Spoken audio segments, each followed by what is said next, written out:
Yeah, we started our work on Mississippi State today. Took a day of the bye week to work towards these guys. Very different, really different two ways. Different defensively. Their defense coordinator does an incredible job. Different kind of scheme than we faced before. And then offensively, obviously, they're very different. And people would probably think they're similar to Tennessee, but they're really not similar to Tennessee. So it'd be kind of the third week of facing a different kind of offense in terms of what they do offensively, and very few of our calls and schemes carry over from one week to the next when you play this offense. So it's a new challenge for our guys, and our guys will be excited about getting ready for it. It's an extremely tough place to play, a place I've been many times. Their environment is electric. It'll be at night, and their guys play really hard, and they're really physical. We saw that a couple years ago here at home against them. I guess that was in the COVID year. So.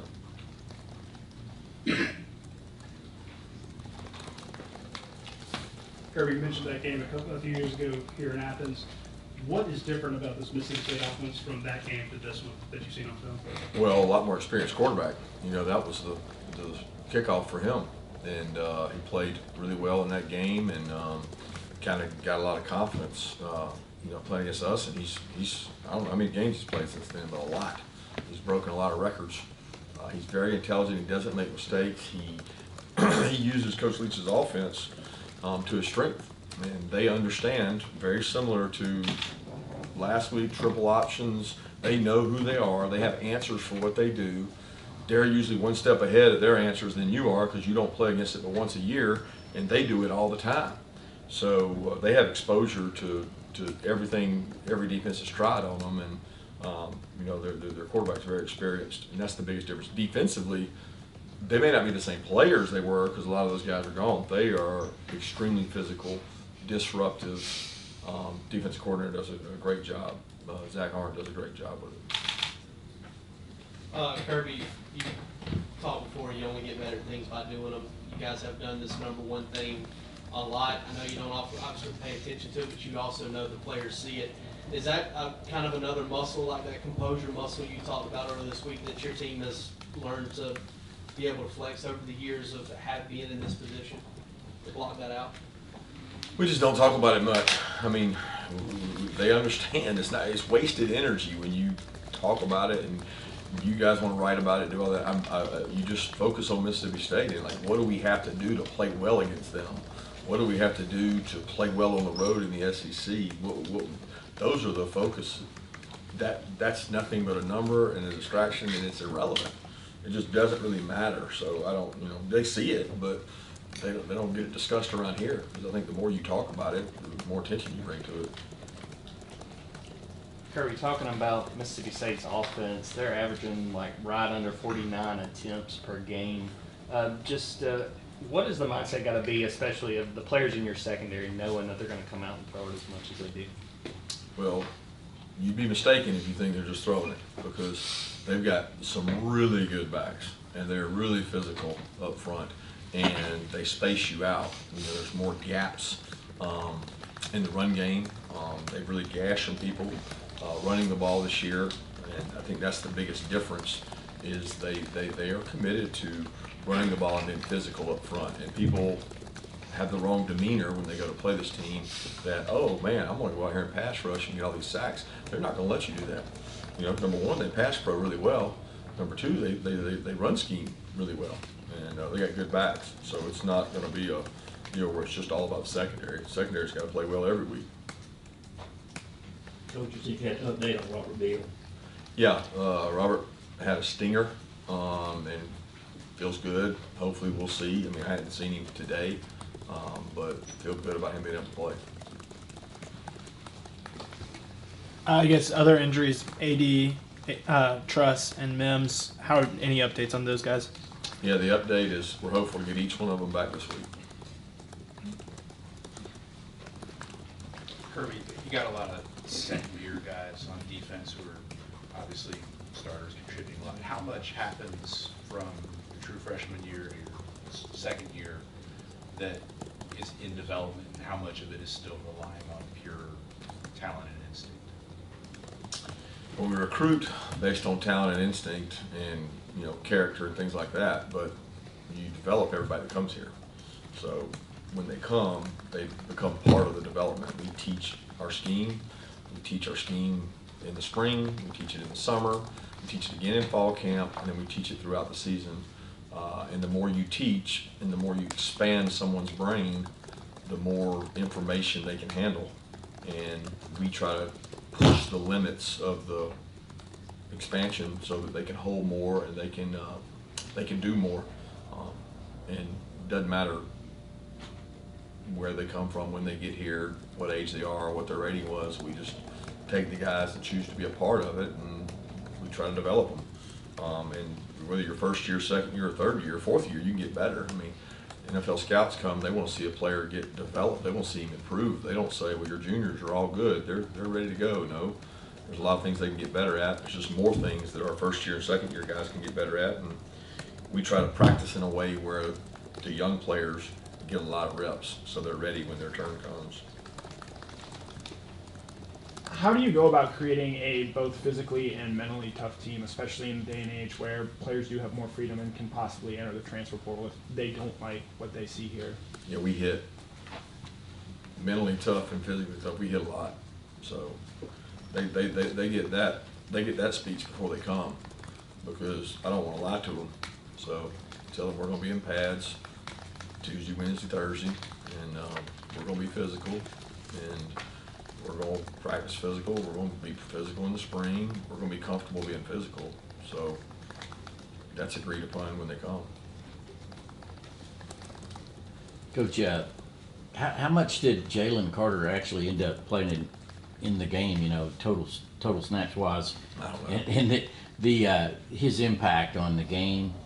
Just what did it bring to the game? And lastly, was that I'm sure you've looked at it several times since then. I have too. It looked like that was a safety. I don't know what they saw there, and how bothered were you about that particular call?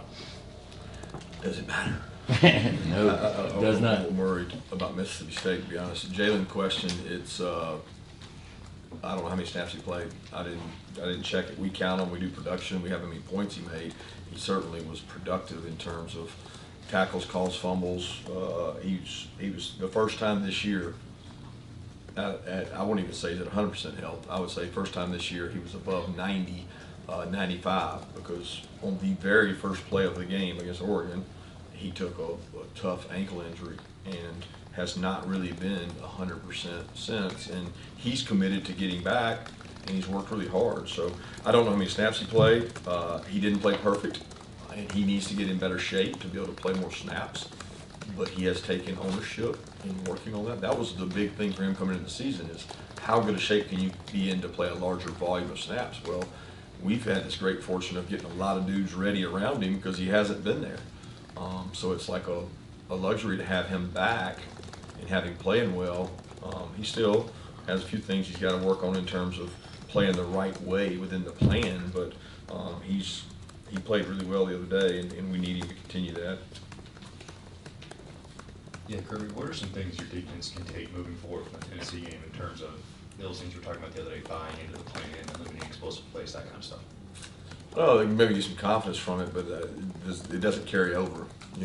Like there's nobody who will play these next 3 games of the regular season that's really like that. It's just, when you watch the tape, it's different.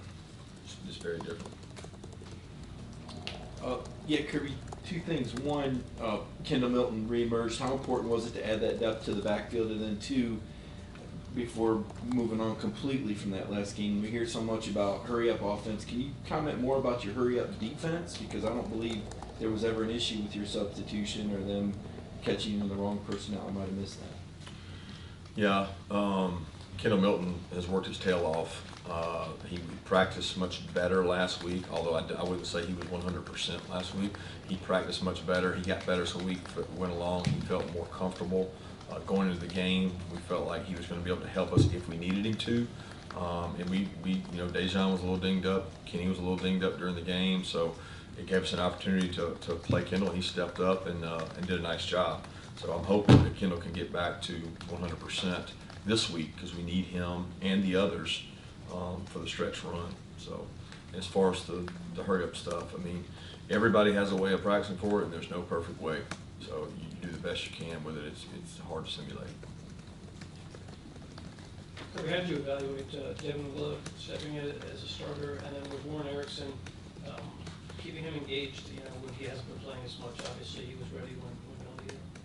Yeah, Warren does a great job preparing each week. He's a guy that can play all the way across the board, all 5 positions. He's very versatile. He's very experienced. He's a leader in that group. He commands respect of the men in the room because of the playing time he's done and really the way he works. He has an extremely valuable role in our team starting on punt because he makes a lot of calls for our punt team, and he does a tremendous job with that in his versatility. But Devin thought did a good job. I challenged Devin to play with more confidence. He's got to play confident and play like a starter, and he really gets good movement on people, and his size allows him to do things. He can recognize some things probably a little quicker, but you could tell he came out with a demeanor of playing physical, and I thought that's probably what he does best is play physical.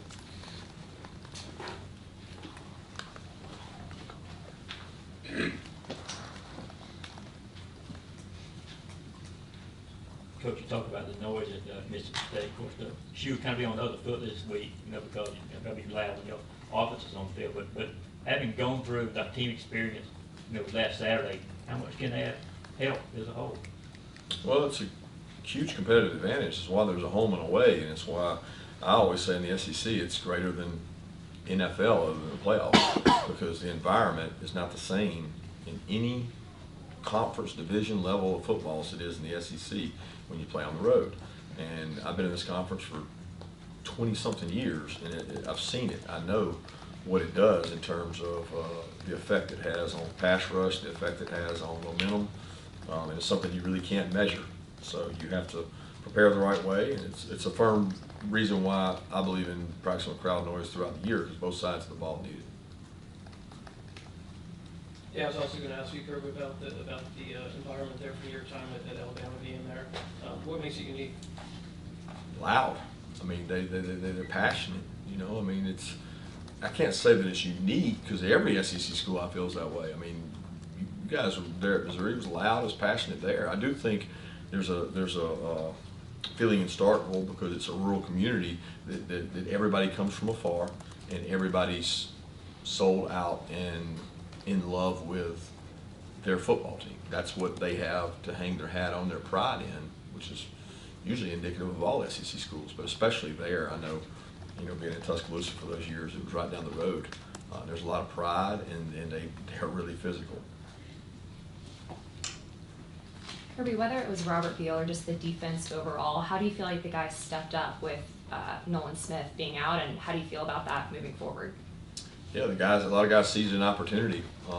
Probably inspired and motivated some guys, and others, were inspired with an opportunity to play against a good team, play at home.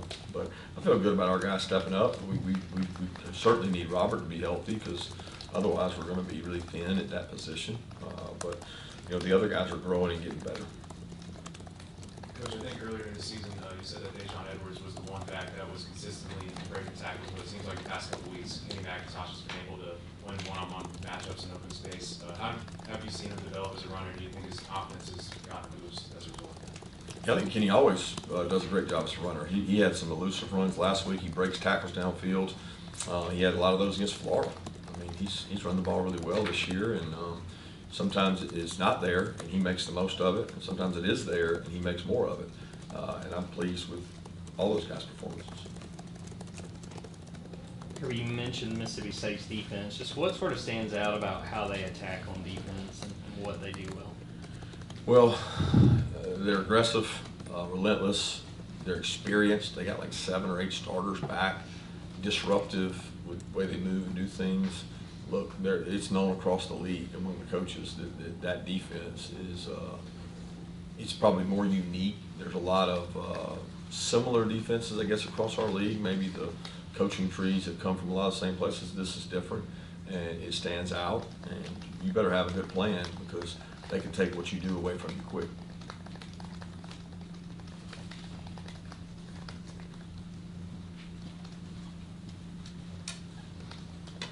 You mentioned this a little bit Saturday night. I thought you said something like it maybe took the air out of it a little bit more than you would have liked to in retrospect, the way that game ended this past Saturday. Was that more, well, let me not put words, let me ask you straight out. Did you feel like you guys finished the game the way you wanted it? Did you take the air out of it? Yes. But Yeah. did I question doing that? No. Not based on the circumstances. Right. I certainly didn't intentionally question that, 'cause I think that was the play in that moment, because the conditions changed. And you gotta be smart when you're coaching. It could be wind, it could be rain, it could be anything, it could be an injury. But you gotta be smart when you see two exchanges with two guys, their backs never, hardly ever do they fumble. And our backs very rarely do too. And when you see two things happen back to back, talking about Branson's and theirs, changes the way you think about it a little bit. Thank you.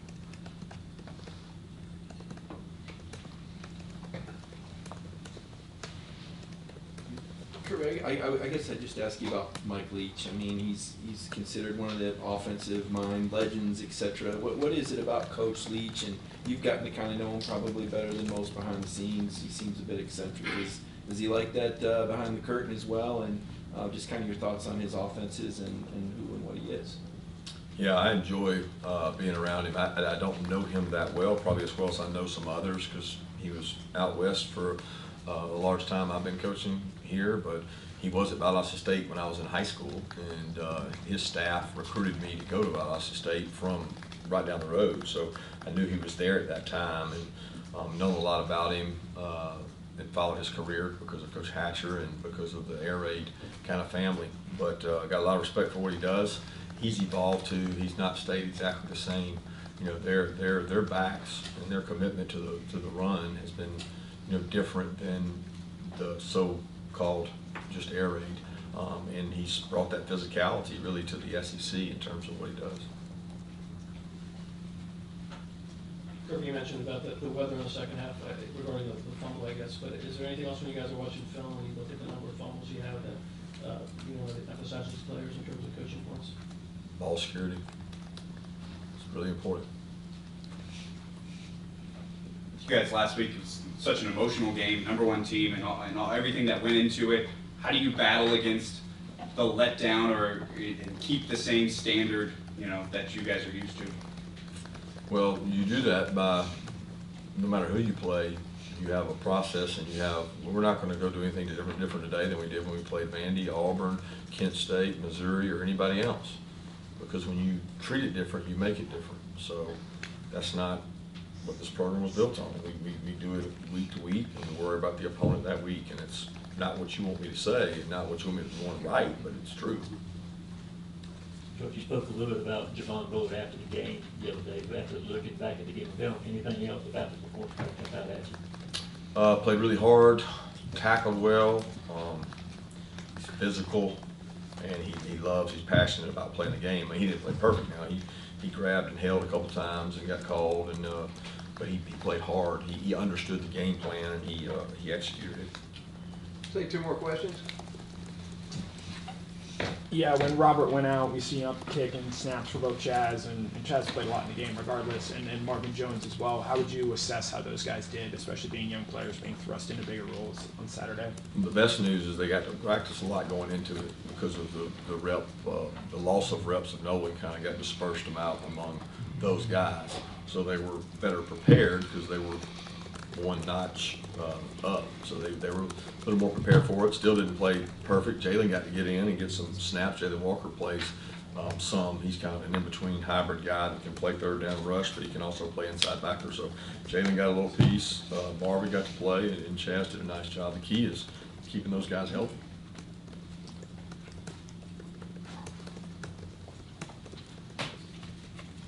Coach, I believe you said maybe after the game, whenever that maybe some of your guys were kind of battling through the flu last week. How is everybody kind of from that standpoint right now? Yeah, we've got the Warren Brents. A couple guys have been battling the flu, went into the game that way, and a couple have tried to push through. I had a couple walk-on guys that were out, but you know, we had 2 or 3 going into the game that we were worried about. They seem to come out right. I haven't seen them today, but I'm sure they'll be fine. Thank you.